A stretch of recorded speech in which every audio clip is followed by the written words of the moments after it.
जय गुरुदेव जय गुरुदेव।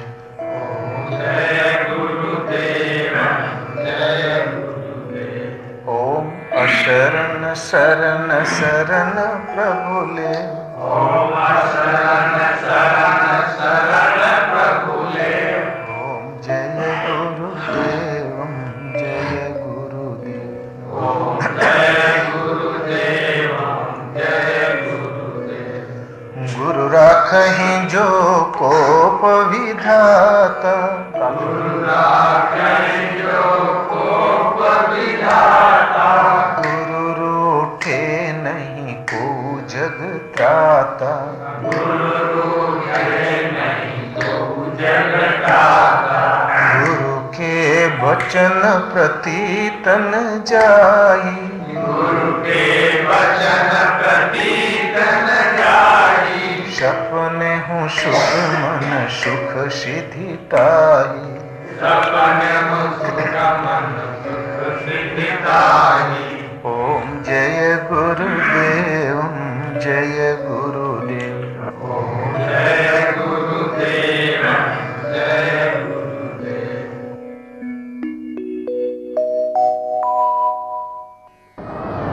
कबीर का एक छोटा सा भजन है जो प्राय आप लोगों ने समय समय पर सुनाई होगा। पानी में नींद पियासी मोहि सुन सुन आवत हंसी।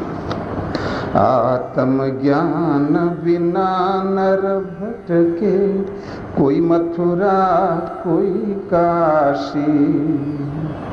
जैसे मृगाना विकस तूरी, बन बन फिरत उदासी।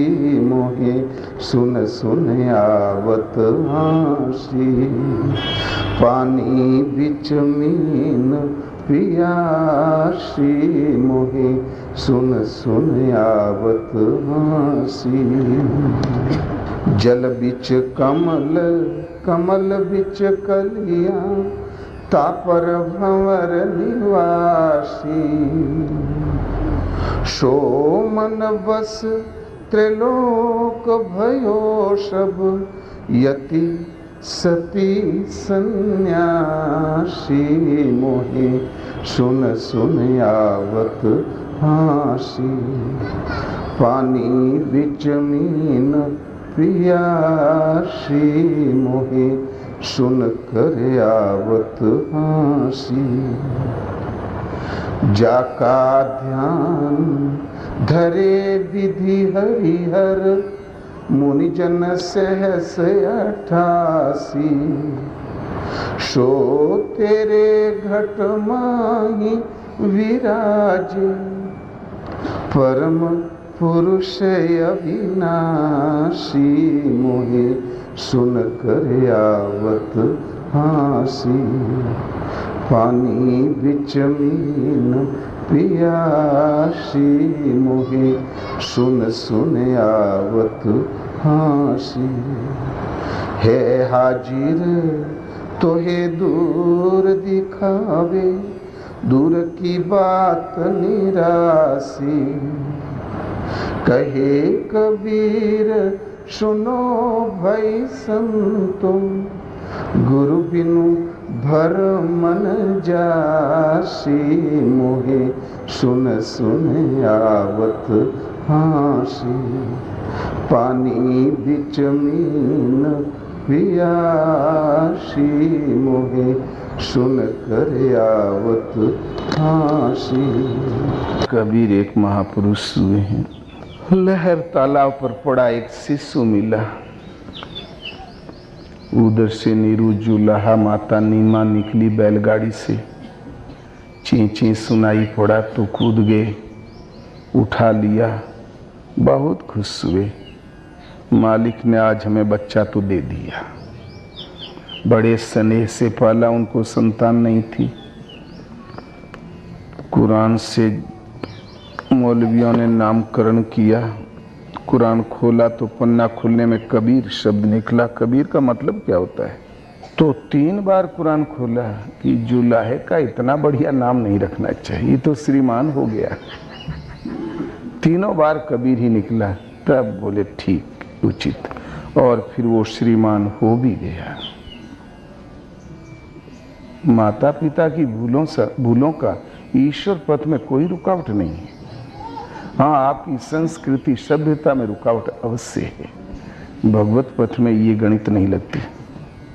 कारण कि जितने महात्मा वरिष्ठ हुए हैं और सब कुछ न कुछ लांछित जरूर रहे, लेकिन चोटी के महापुरुष ब्रह्म ऋषि कहलाए। ऐसे ही एक महापुरुष थे कबीर, उनके चिंतन का नाम राम था, उनके आराध्य राम थे।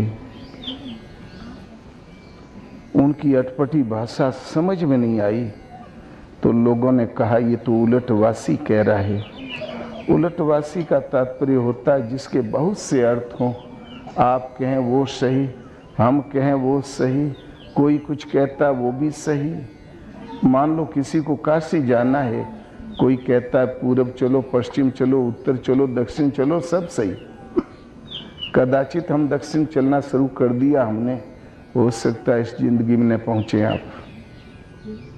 इससे बड़ा अनर्थ क्या होता है? अर्थ उसे कहते हैं सारी भ्रांतियों से ऊपर उठाकर हमें प्रशस्त पथ पर खड़ा कर दे, जिसके पथ में फिर अनर्थ न रह जाए।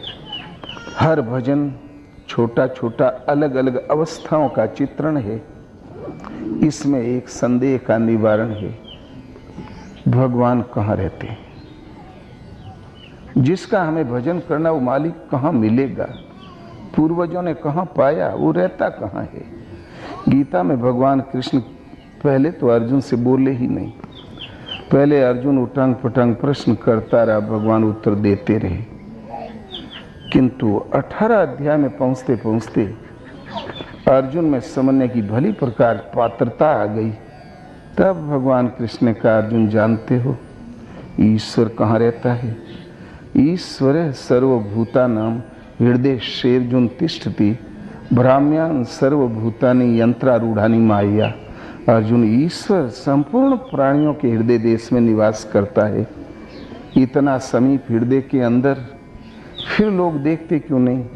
माया रूपी यंत्र में आरूढ़ होकर भ्रमवश भटकते ही रहते हैं, इसलिए नहीं देखते। ईश्वर हृदय में तो शरण किसकी जाए? अगले ही श्लोक में कहते हैं, तमैव शरणम गच्छ सर्वभावेन भारत तत्प्रसादात् पराम शांतिम स्थानम प्राप्यसि शाश्वतम। अर्जुन, उसी हृदय स्थित ईश्वर की शरण जाओ। सर्वभावेन, थोड़ा भाव संकट मोचन, थोड़ा भाव मैहर देवी, थोड़ा भाव शीतला देवी, हम तो हरसुब्रह्म, हम तो 12 आने लीकेज हो गए। हमारी श्रद्धा बट गई 4-5 जगह पर, कल्याण नहीं होगा। संपूर्ण मनोयोग से, संपूर्ण भावों से, मन क्रम वचन से हृदय स्थित ईश्वर की शरण जाओ। मान लो हमने सारी मान्यताएं तोड़ी, शरण चले ही गए तो उससे लाभ क्या?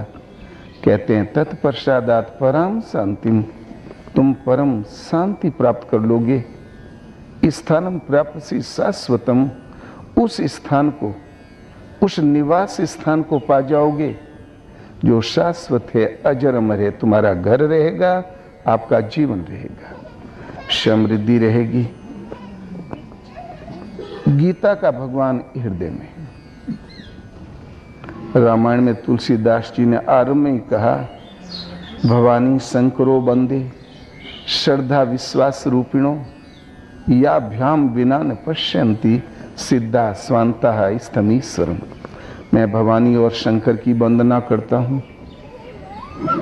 श्रद्धा विश्वास रूपिणो, हमें श्रद्धा लानी, वहीं विश्वास स्थिर करना है। उनके बिना सिद्ध जन भी हृदय में स्थित ईश्वर को नहीं पहचान पाते। तो हम उसे भवानी शंकर को कहाँ ढूंढे श्रद्धा लाने के लिए? अगले ही श्लोक में कहते हैं, वंदे बोधमयम नित्यम गुरुम शंकर रूपिणम यमाश्रितो ही वक्रोपी चंद्र सर्वत्र वंद्यते। मैं वंदे बोधमयम नित्यम, बोधमय नित्य, गुरुम शंकर रूपिणम, सदगुरु जो शंकर स्वरूप है, उनके चरणों की वंदना करता हूँ। उनके आश्रित हो जाने पर टेढ़ा चंद्रमा परम कल्याणकारी सीधा फल देने वाला होता है। मन शशि चित्त महान, मन ही चंद्रमा है। ये बड़ा टेढ़ा है, कभी भोग में कभी रोग में पता नहीं कहाँ भटकता रहता है, गली कुचरों में। टेढ़ा चंद्रमा विकार उन्मुख प्रवाहित मन चित्त ये सिमट के सीधा और परम कल्याणकारी फल देने वाला हो जाता है, लाइन पे लग जाता है। तो शिव उस युग का सदगुरु का ही प्रतीक है, सदगुरु ही शिव हैं। ये प्रश्न अलग।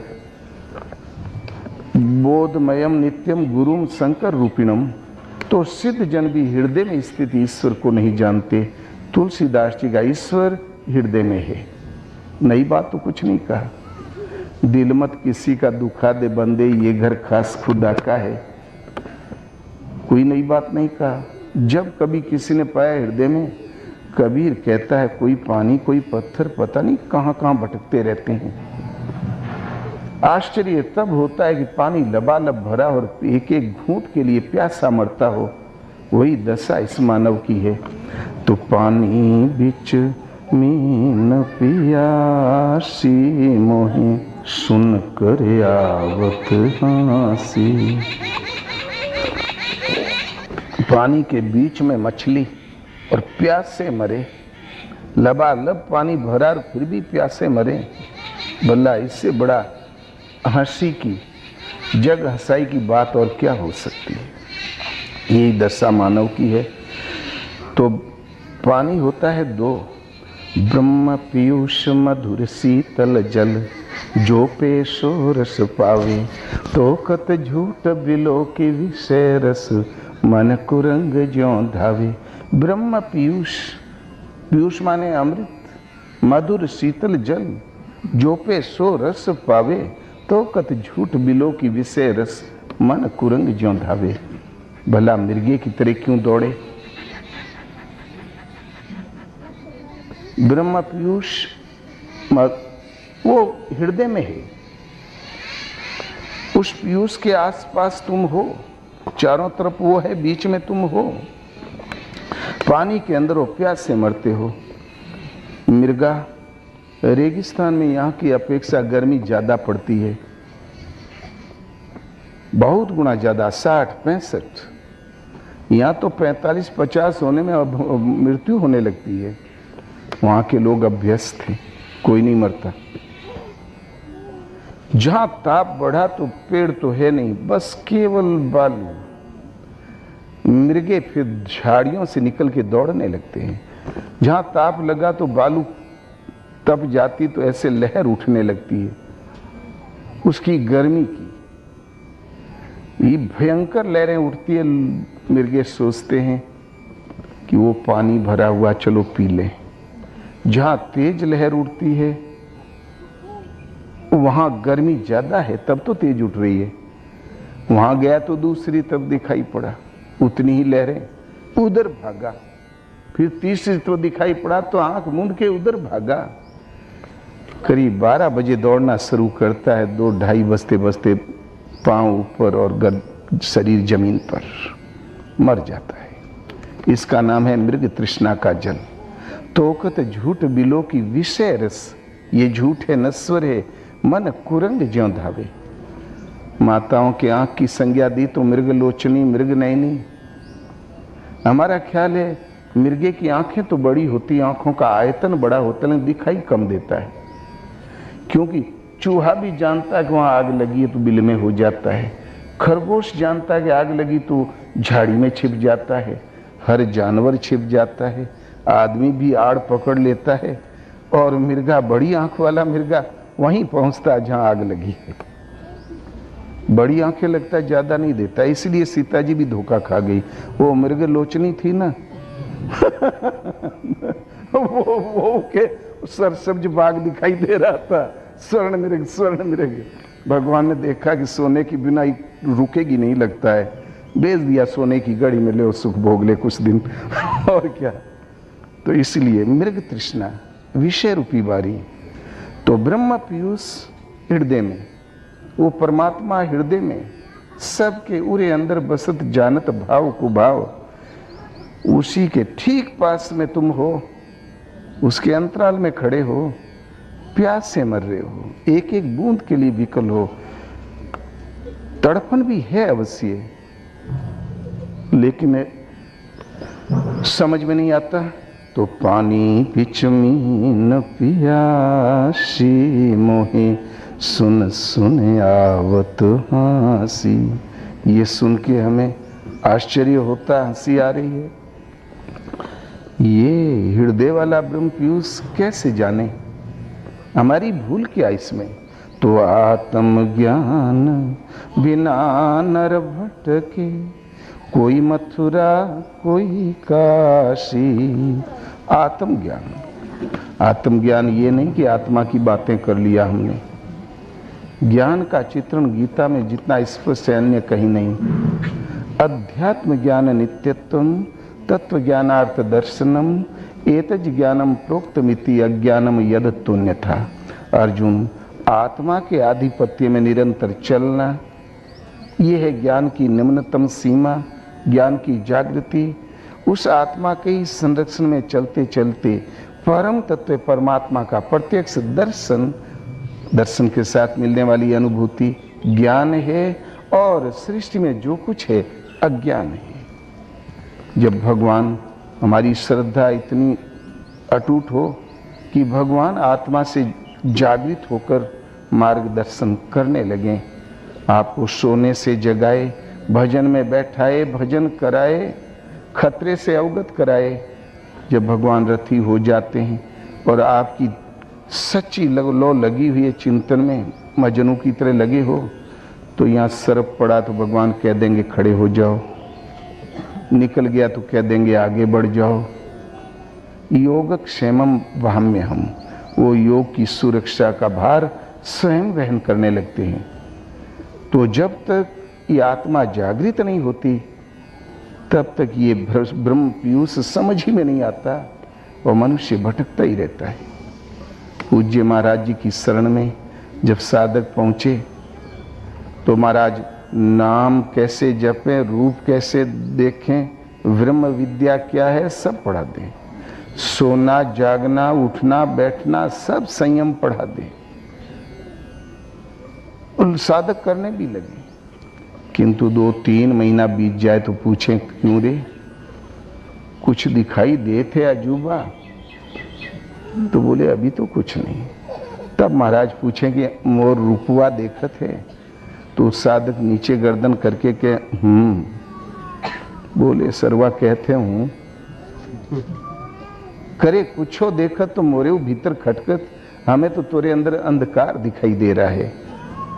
तो वो महात्मा क्या करें, जैसे जैसे महाराज भजन करने का कहे कि हमारा स्वरूप देखो, वैसे ही वैसे तीर धनुष वाले राम जी का स्वरूप देखने लगे। क्योंकि 5 साल वो वैष्णव संत रह चुके थे। अब तीर धनुष वाले राम जी के चित्र से बड़ा प्रेम था उनका।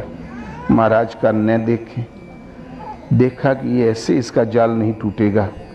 तब एक दिन अनुभव में पढ़ाना शुरू किया। भजन में बैठे थे स्वामी जी, तब दिखाई पड़ा। गुरु महाराज ने कहा देख क्या है राम जी के पास, मुकुट। तो चित्र में से सजीव होके मुकुट महाराज को पहन गया। धनुष तो महाराज के पास आ गया, पीतांबर तो महाराज के पास आ गया। बोले अब मानी है तो तुम्हें यदि सचमुच भगवान की जरूरत है तो हमारा स्वरूप देख, तुम भगवान को पा जाओगे। और सीधा डायरेक्ट ढूंढोगे तो ये चित्र तो कलाकारों के बनाए हुए हैं। उस युग में न जाने चित्र कैसे बनाते थे कलाकार, आज कैसा बनाते हैं। 50 साल पुराना किसी राम सीता का चित्र देख लो, राधा और सीता का 100 साल पुराना कल्याण में आता है। छींट के वस्त्र पहने, बेतुका पान लिए एक दूसरे को दे रहे हैं। 50 साल पुराना देखो, बहुत बड़ा अंतर। 10 साल पहले का देखो, अब का इस समय का देखो, ऐसा लगता है माता सीता जी राधिका जी किसी सिनेमा हॉल से अभिनय करके लौटी है। और क्या ये तो कलाकार की पसंद जैसी वैसे ही बना देते हैं। एक हमारे भोलानाथ पेंटर थे, उनके 3 बिटिया थी, ठोड़ी पतली, ऊपर से उभड़ा हुआ। जब जब चित्र बनाओ तो अपन बिटिया के चित्र बना डाले, उसी के नीचे लिख दें राम जी, कोनों के शंकर जी, कोनों के राधिका जी, लेकिन रहे अपनी बिटिया। ये तो कलाकार के दिमाग में जो बैठ गया। परमात्मा परम धाम है तो सदगुरु उसकी साधना की जागृति, पूर्ति पर्यंत पथ और मेन गेट है। ये आत्मा की जागृति किसी तत्वदर्शी महापुरुष के बिना हो ही नहीं सकती। उनका भ्रम टूट गया, उस दिन से देखने लगे और 15 ही दिन के अंदर भजन जागृत हो गया। हमें 2.5 महीना करीब हो गया, 3 करीब 3.5 या 2.5।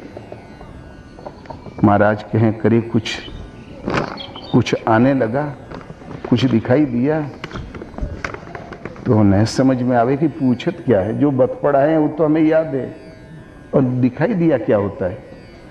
लेकिन 2.5 महीना या 3.5 महीना जहां बीता, तहाँ एड़ी से चोटी तक पूरा पांव और शरीर फड़कने लगा, तर तर तर तर तर तर, जैसे कोई मशीन फिट कर दे, आधा इंच पर। हमने सोचा कोई रोग हो गया, तुरंत जाके बताया गुरु महाराज कभी दाहिना कभी बायां सन देना फड़क जाता है, हारमोनियम की रीड से भी तेज चलता है, और उसी के अनुरूप कुछ चित्र आ रहे हैं। कहीं कोई बीमारी तो नहीं हो गई? तो कहें हम खूब हंसे, बोले बस बेटा, राम रावण युद्ध शुरू हो गया, अब रावण मारा जाएगा, राम का अभिषेक होगा, तभी छुटकारा, बीच में कहीं विराम नहीं है। आज से भजन जागृत हो गया। अब भगवान तुम्हें पढ़ाना शुरू कर दिया, जिस श्रेणी के तुम हो उसी श्रेणी से इस तरह उठता जाएगा, आगे की पढ़ाई मिलती जाएगी, दृष्टि खुलती जाएगी, एक दिन देख लोगे। ये है जिस परमात्मा की हमें चाह और जिस सतह पर हम बैठे हैं। हमारी पुकार ऐसी हो कि प्रभु उतर आए, आत्मा से अभिन्न होकर खड़े हो जाएं, हमारा मार्गदर्शन करने लगे। उनके निर्देशन में चल, निर्देशन को समझना और अक्षर से पालन करना, उसके अनुसार चलना भजन कहलाता है। ये न लिखने में आता है और न ही वाणी से कहने में आता है, किसी अनुभवी सदगुरु के द्वारा ही जागृत हो जाया करता है। इस जागृति के बिना ये भीतर भी भगवान है, ये बात नहीं समझ में आती। तो आत्म ज्ञान बिना नर भटके, कोई मथुरा कोई काशी। प्यास तो हमें है, हम चाहते हैं, उनकी अनुकंपा चाहते हैं, उनके दर्शन भी चाहते हैं, मोक्ष भी चाहते हैं, प्यास तो है, लेकिन भटक रहा है, कोई मथुरा में कोई काशी में, जहाँ नहीं है वहाँ। जैसे मृगा नाभि कस्तूरी, बन बन फिरत उदासी, मोहि सुन सुन आवत हासी। मृगे के नाभि में कस्तूरी हुआ करती है, वो जो मृगा युवा होता है तब वो फूट जाती है, इतनी गमक फैलती है, मृगा पागल हो जाता है, अरे इतनी मधुर गमक है कहाँ। तो सोचता है उस पेड़ में होगी, तो भाग के जाएगा, तो उसको फिर हवा जिधर झोंका मार दिया उधर महक आएगी तो उधर भागेगा, दौड़ता ही रहता। लेकिन जहां भी गया उसको उदासी निराशा ही हाथ लगी, और कभी धोखे से घूम के सूंघ लिया तो अंदर ही पा गया, मस्त होके बैठ गया। तो ऐसे ही भगवान हृदय में है, जैसे मृगा वन वन भटकता है निराश, ऐसे ही कोई मथुरा ढूंढ रहा है, कोई काशी।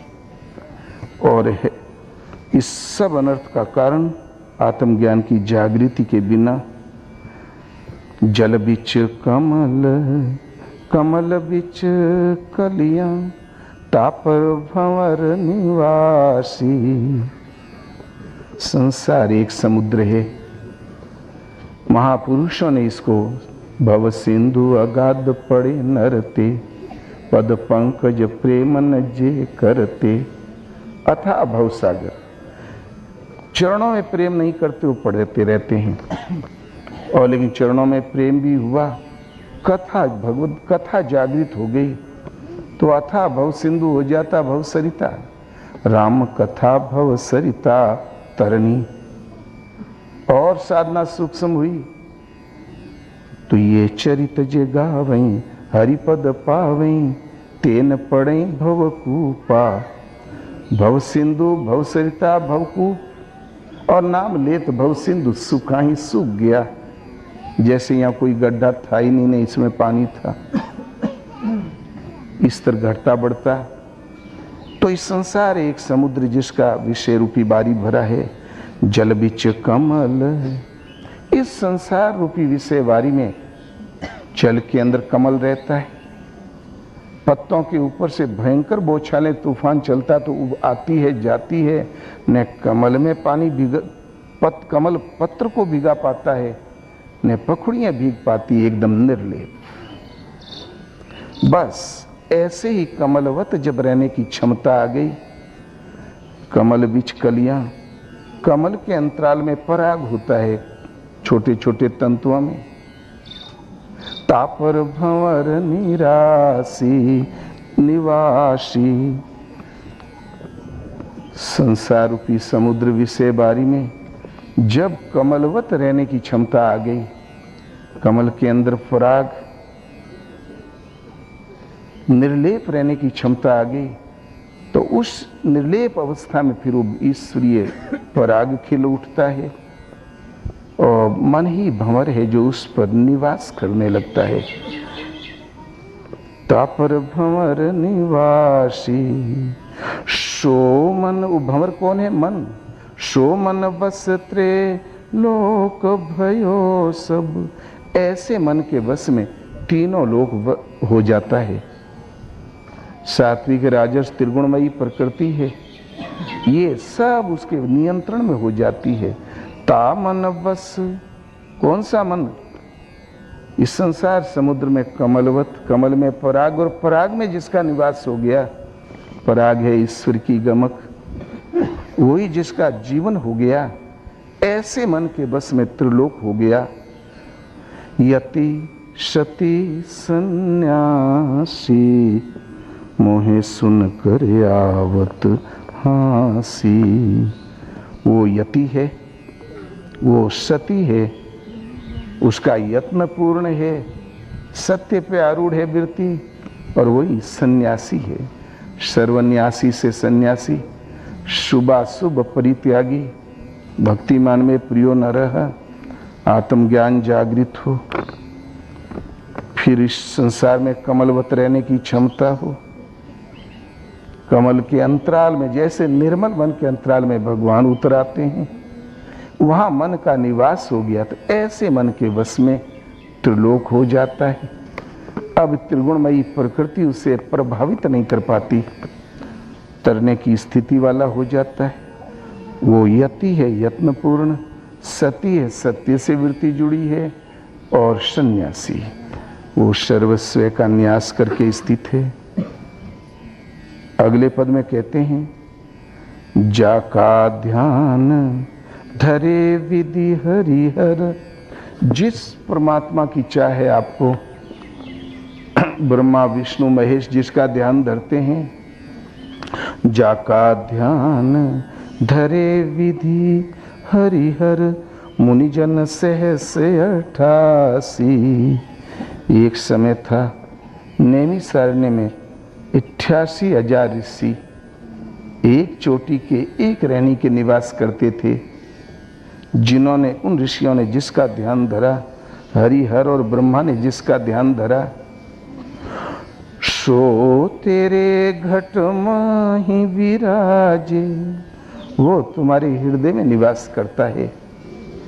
भगवान कृष्ण कहते हैं, हृदय शेरजुन तिष्ठति व्यापक एक ब्रह्म अविनाशी सतचेतन घन आनंद राशि। कण कण में व्याप्त है, एक है भगवान, एक से सवा कभी हुआ ही नहीं, और अविनाशी अपरिवर्तनशील व्यापक एक ब्रह्म, वृहद है इसलिए ब्रह्म है, अविनाशी जिसका कभी विनाश नहीं होता, काल से अतीत, सतचेतन घन आनंद राशि, वो परम सत्य असीम आनंद की राशि घन आनंद की राशि। भला भगवान रहते कहाँ? अश प्रभु हृदय अछते अविकारी, सकल जीव जगदीन दुखारी। ऐसा परमात्मा सबके हृदय में निवास करता है। अछत, कलेजा काट के फेंको, ऑपरेशन कर दो, बचा रहेगा, वहां छुरी नहीं चलेगी।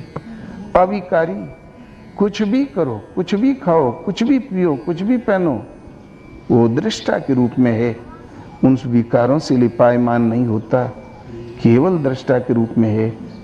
लाइट जलती है, चाहे भागवत पढ़ लो, कालीन का टपका काटो, चाहे माठ साहब लड़के पढ़ावें, लाइट का काम है प्रकाश देना। चाहे कसाई खाना खोल लो, उसका काम है प्रकाश देना। वो दृष्टा के रूप में है, हृदय में है। तो भला हृदय वाला मिलेगा कैसे? तो नाम निरूपण नाम यतन्ते, सो प्रगटत जिमि मोल रतन्ते। नाम का निरूपण करो कि नाम है, कैसे जपा जाए आखिर नाम को। कारण कि राम नाम में अंतर है, कहीं हीरा है, कहीं पत्थर है। कहीं हमने 24 घंटे रगड़ की, कंकड़ ही हाथ लग गए, तब क्या होगा? क्या करोगे? कहीं कीचड़ में ठोक ठाक दोगे। उतना ही श्रम किया, हीरे हाथ लगे। पहले नाम का निर्वारो करो, निराकरण करो कि नाम कैसे जपा जाता है। और जब समझ काम कर जाए, यत्न करो, वो प्रकट हो जाएगा। तो गोस्वामी जी का ईश्वर हृदय में, तो जिसका ध्यान विधि हरिहर मुनिजन 688 करते आए हैं, सो तेरे घट माही विराजे, परम पुरुष अविनाशी। मोहे सुन सुन आवत हासी। वो तुम्हारे हृदय के अंदर निवास करता है, वो परम पुरुष है, वो अविनाशी है बिल्कुल हृदय के अंदर। लेकिन जब कहीं पूछो जाके तो लोग कहेंगे बद्रीनाथ में। फिर किसी से पूछो, बोले नहीं मक्का चले जाओ, एक तो हाजी कहलाओगे, सब ठीक हो जाएगा। फिर पूछो कहाँ है, तो किसी का यरूशलेम में है, किसी का ननकाना में, किसी का केदारनाथ में, कहीं कुछ नहीं। कबीर कहता है कि है हाजिर, एकदम हाजिर पास में है हाजिर, तो है दूर दिखावे, दूर की बात निराशी। तुम्हें वहां इशारा कर रहे हैं, ये दूर जहां भी जाओगे निराशा हाथ लगेगी, कुछ नहीं पाओगे, उसे तो नहीं पाओगे। हाँ, पुण्य जरूर बढ़ेगा, क्योंकि जाप तो उसी का कर रहे हो। कहे कबीर सुनो भाई साधु, गुरु बिनु भर मन जासी। मोहे सुन सुन आवत हासी। कबीर कहता है हाजिर दूर बतावे, दूर की बात निराशी। तो कबीर कहता, संतों ध्यान दो, गुरु बिनु भ्रम न जासी। सदगुरु के बिना ये भ्रम कभी दूर नहीं होगा। गुरु राखें जो कोप विधाता, गुरु रूठे नहीं को जगत त्राता। तकदीर रूठ गया, मुकद्दर रूठ गया, गुरु रख देंगे, जिससे भाग्य रेखा बनती उस पथ पर चला देंगे। और गुरु उपलब्ध नहीं है तो भगवान नाम की कोई वस्तु नहीं। भगवान ही तो एक ऐसे हैं अविनाशी, व्याप्त है, होंगे, लेकिन हमारे दर्शन स्पर्श और प्रवेश के लिए नहीं है। वो जागृति किसी तत्वदर्शी महापुरुष के द्वारा ही होती है। तो पानी बीच मीन पियासी, मोहे सुन सुन आवत हासी। राम भगति जल मम मन मीना, किम भी लगाय मुनि सो प्रवीणा। कागभूषुंड जब लोमस आश्रम में पहुंचे, सैकड़ों ऋषियों क्यों गए थे वो। सादर उपदेश सुना, सादर मस्तक टेके प्रणाम किया, आगे बढ़ते ही चले गए। उन्होंने कहीं कोई प्रश्न नहीं किया, सुना और आगे बढ़ गए। किंतु लोमस आश्रम में पहुंचे तो उन्हें आसार बंधा, ये सही रास्ता दिखा सकते हैं। तब लगे प्रश्न करने कि भगवान सगुण ब्रह्म की उपासना हमें बता दें। तो ब्रह्म ज्ञान रत मुनि विज्ञानी, मोहि परम अधिकारी जानी। लागे करन ब्रह्म उपदेशा, अज अद्वैत अगुण हृदेशा। वो ब्रह्म उपदेश करने लगे। अब वो अजन्मा है, अद्वैत, तुमसे भिन्न नहीं है, तुम ही हो। गुणातीत, सबके हृदय में निवास करने वाला। मन गोतीत अमल अविनाशी, निर्विकार निरवधि सुख राशि। वो मन और इंद्रियों से अतीत है, गोतीत, मल से रहित और अविनाशी। श्रोते वो तुम हो, श्रोते ताही तो ही नहीं भेदा, बारी बीचे वो गावई वेदा। वो तुम हो, तुम में जल और बर्फ में कोई अंतर नहीं होता, बर्फ गल के जल ही होता है। ऐसी तुम में और उस ब्रह्म में कोई अंतर नहीं है, तुम ही हो वो। काकभूषण ने सादर चरणों में प्रणाम किया कि भगवान कि राम भगति जल मम मन मीना, किमि बिल गाय मुनीस प्रवीणा। सोई उपदेश कहु करि दाया, निज नैनन देखूं रघुराया। भरी लोचन विलोकी अवधेशा, तब सुनी हूँ निर्गुण उपदेशा। पहले नेत्र भर के देख लूंगा, तब मैं ब्रह्म हूँ, मैं परमात्मा हूँ, सब स्वीकार कर लूंगा।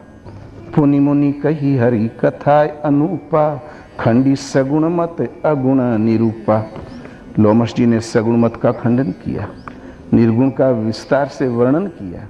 मैं पुनि निर्गुण मत करी दूरी, सगुण निरूपऊं करी हट भूरी। मैं कोई हट धर्मिता नहीं थी, शुद्ध तर्क के साथ मैं भी सगुण का पक्ष हमने रखा। महाराज हो गए नाराज।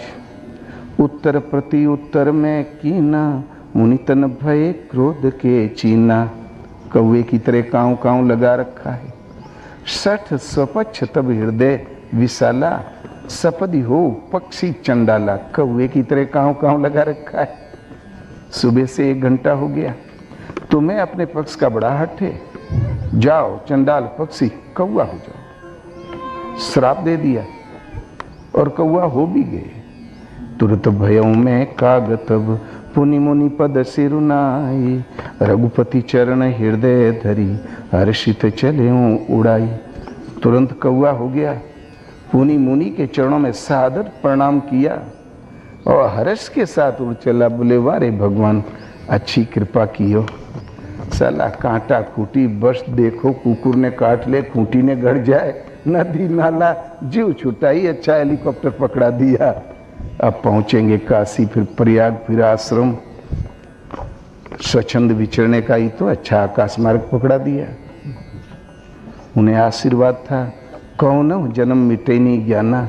कौआ बना दो चाहे उल्लू, रहेंगे वही। तब लोमस घबराए।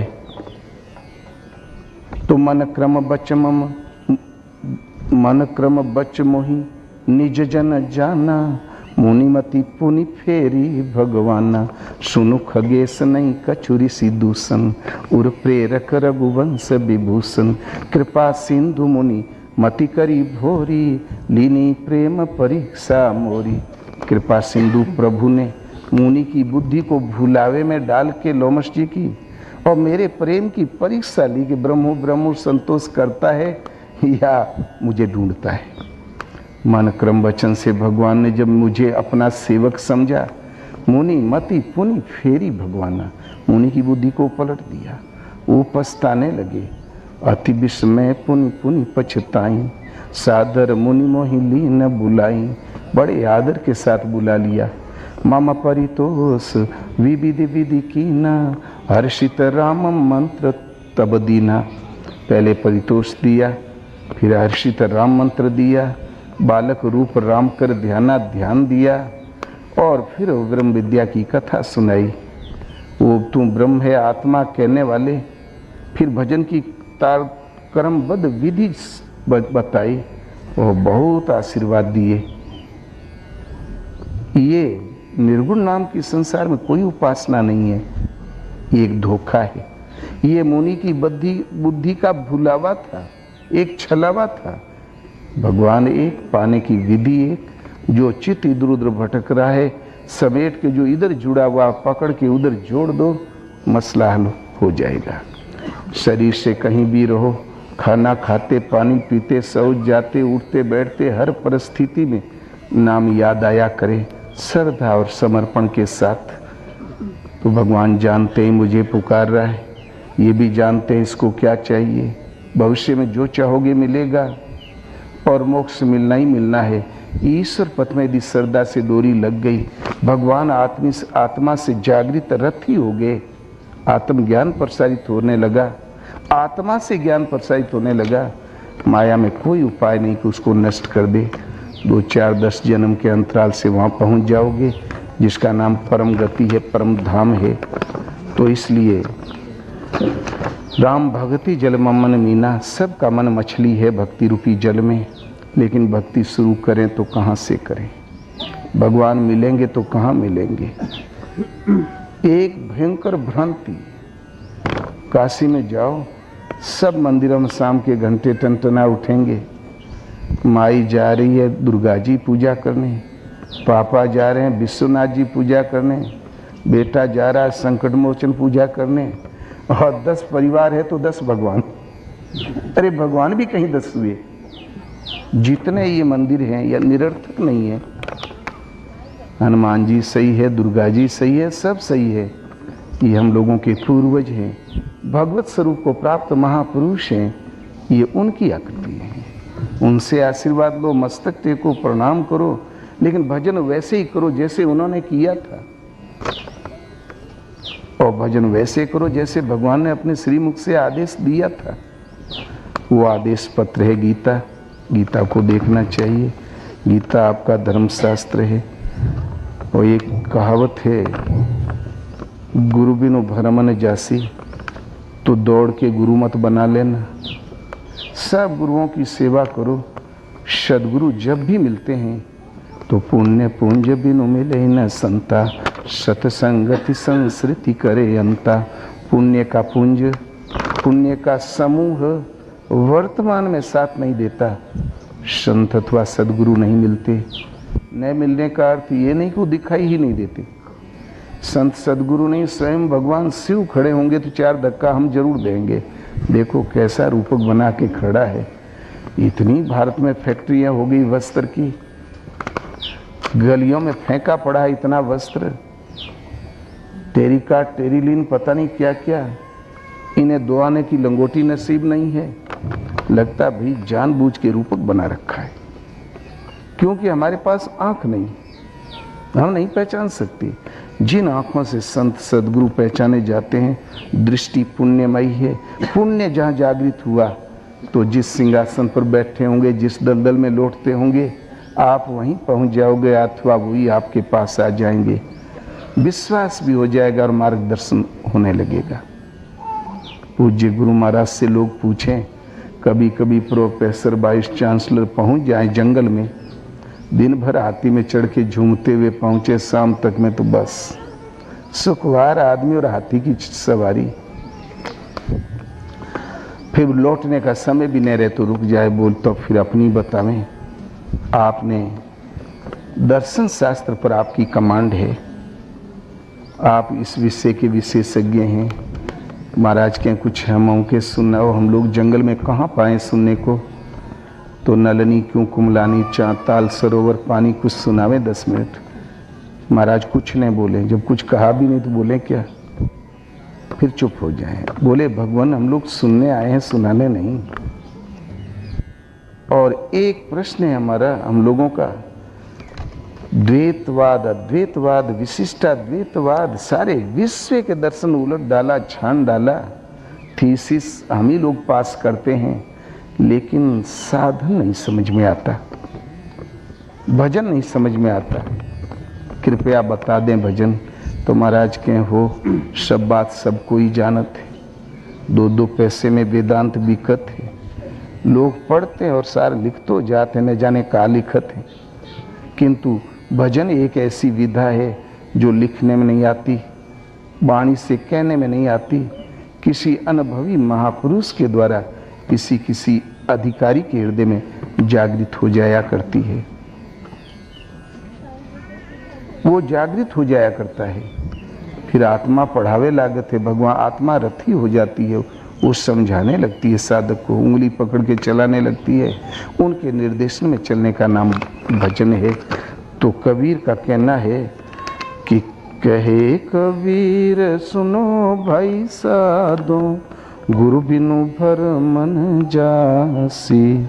गुरु के बिना ये भ्रम कभी नहीं दूर होगा। अयोध्या के पास चरजू उस पार एक अपना आश्रम है, उसके पास की एक सजीव घटना थोड़ी पहले की है। जंगल में शेर आ गया तो पहले गांव भर की गाय यादव लोग चराते रहे।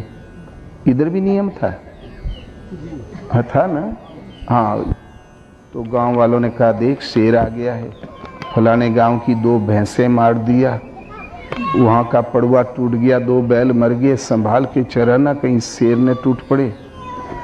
तब वो जो चरवा था उसने उस दिन लाठी बदल लिया, लोह बंधा लिया और पगड़ी बांधा और चल दिया। उसे ये नहीं मालूम था कि शेर होता कैसा है। दोपहर में गायें पानी पी के विश्राम करने लगी जंगल की नदी के घाट पर। इतने में अयोध्या का किनारा एक वैष्णव महात्मा भटकते हुए आ गए और वो ठाकुर जी को फैला के तुलसी की पत्ती रख के वो भी सनक गया, लगता है जानवर तो आ गया। दबे पांव पीछे से गया, एक लो बंदा मारा, एक ही में तो प्राण प्रतिष्ठा हो गई। अब शेरे ठहरा, जब भैंसी तोड़ दे थे घूम के झपट पड़ेगा तब हम क्या कर लेंगे। बहुत खुश हुआ, भागा गांव। बोले अरे गायें तो शाम को 6 बजे आती है, तू आज 3 ही बजे आ गया। बोले आज हम वो जो जानवर लगता था उसको हमने साफ कर दिया। बोले कैसा रहा? तो पीछे वालों ने कविता बना लिया, गले बड़ारी 3 ताक, गले में रस्सी 3 लड़ रस्सी लपेटे हुए था, पंचिकवा मारे हूँ गाय घाट।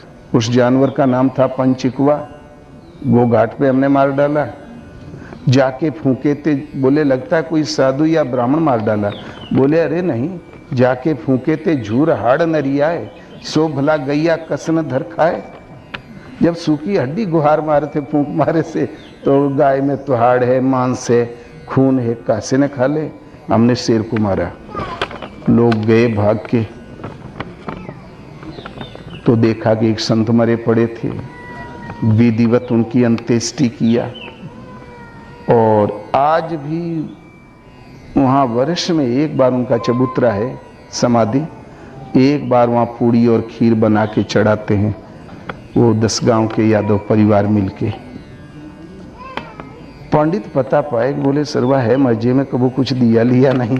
हाँ बोले हे जजमान, महान पाप हुआ, तुम्हें लग गई ब्रह्म हत्या, तुम रो नरक में जाओगे। बोले पंडित जी, गुरु जी, हमने तो अपनी समझ से उपकार ही किया, गायों की रक्षा की थी, धोखा हो गया, अब हम क्या करें, कोई उपचार इसका उपाय?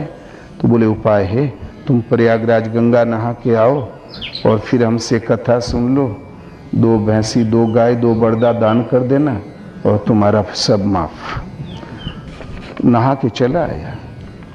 तब बोले कि अब? तो बोले अपनी मालकिन से कह देना थोड़ा चौका लीप ले, अंगनाई लीप दे थोड़ी दूर, जहाँ कथा बैठ के कही जाएगी। उसने लीप भी दिया, कथा का सामान भी आ गया। जब कथा कहने बैठे तो पंडित को याद आया कि एक साधु मार डाला, इसका कौन ठिकाना, कहीं हम ही से नहीं लिपट पड़े, न हो तो 2 वाक्य इसको समझा दूं। बोले देख, जो मैं कहूँ वही तू की है, ठीक? तो वो बोला हो, उसकी समझ में आया कि जो मैं कहूँ वो ते कहे। तो बोले ले 35 पहिर, तो वो भी बोला ले 35 पहिर। तो बोले ठीक से बैठ जा, वो भी बोला ठीक से बैठ जा। बोले कि कथा शांति से सुनी जाती, तो बोला कथा शांति से सुनी जाती है। तो पंडित जी बोले चुप रहो, तो वो भी बोला चुप रहो। पंडित जी को आ गया गुस्सा, एक झापड़ मार दिया, वो भी एक झापड़ मार दिया। पंडित जी लड़ पड़े, वो भी लड़ पड़ा। पंडित जी का पांव लीपे के बाहर चला गया, तो वो मालकिन देखत रही कि अब कथा शुरू है, अब कथा रो में आ गई है। तो जहां लीपे के बाहर पांव देखा तो उठ के गई, टंगड़ी पकड़ के घसीटा, बोले पंडित जी हौस में कथा कहो। जब सब लीपे के बाहरे कथा हो जाए तो हमारे लीपे से क्या फायदा? पहले बताए हो तो तुम 10 हाथ और लीप देती।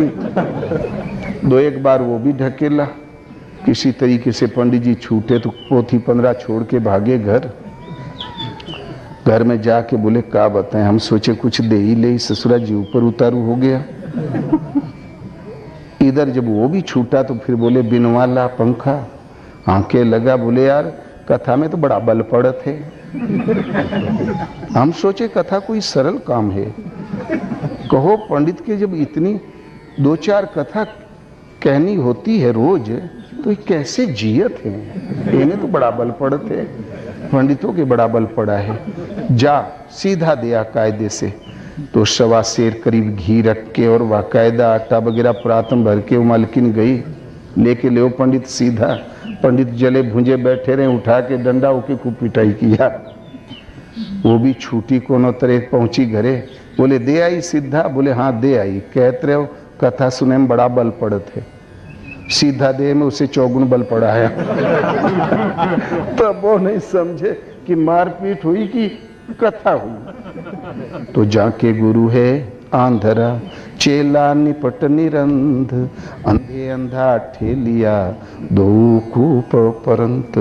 गुरु करे जान के, पानी पिए छान के, रास्ता चले देख के, जीवन में कोई ऐसा काम न कर दे, विचारे न कर डाले कि आज जीवन सोचनीय हो जाए, कभी चित्त से न उतरे। बोलो श्री गुरुदेव भगवान की।